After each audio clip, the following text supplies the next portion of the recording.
پرسرار شخصیت قدرت اللہ شاہ بزرگ ہیں یا نہیں اس کا مجھے علم نہیں، لیکن ایک بات یقینی ہے کہ وہ ایک پرسرار شخصیت ہیں، صرف نفسیت کے لحاظ سے نہیں۔ انفرادی نفسیت کی گھومن گھیریاں تو تقریباً ہر شخص میں موجود ہوتی ہیں جو اسے اسرار کی جھال دے دیتی ہیں۔ قدرت کی پرسراریت کسی اور قسم کی ہے، داخلی تاثرات کی بات نہیں۔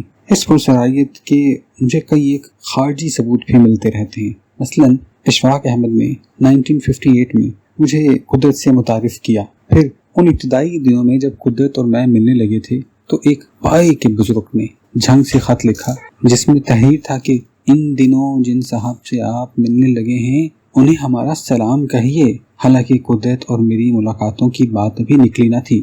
کراچی کی ایک نہایت پاکیزہ اور عابدہ خاتون جو اعتکاف کرنا چاہتی تھی، انہیں خواب میں قدرت کا مکان دکھایا گیا اور اشارہ ہوا کہ فلاں مکان میں اعتکاف کیا جائے۔ اس نے عرض کی کہ مجھے اس مکان کا اتا پتہ بتایا جائے۔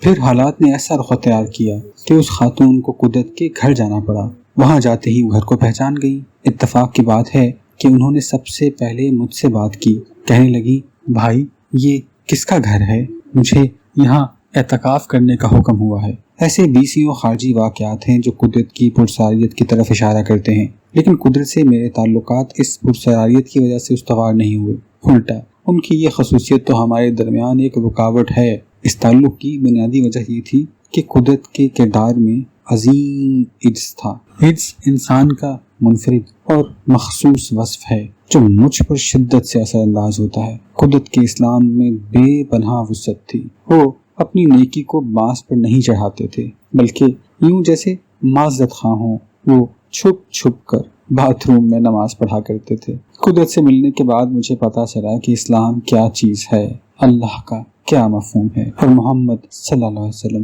کس قدر عظیم انسان ہیں۔ ان خارجی تفصیلات کی وجہ سے مجھے شک پڑنے لگا کہ قدرت کو اللہ اور اسلام سے ایک پرسرار تعلق ہے، اور اسی بنا پر میں نے یہ فیصلہ کر لیا تھا کہ میں حج پر اکیلا نہیں جاؤں گا۔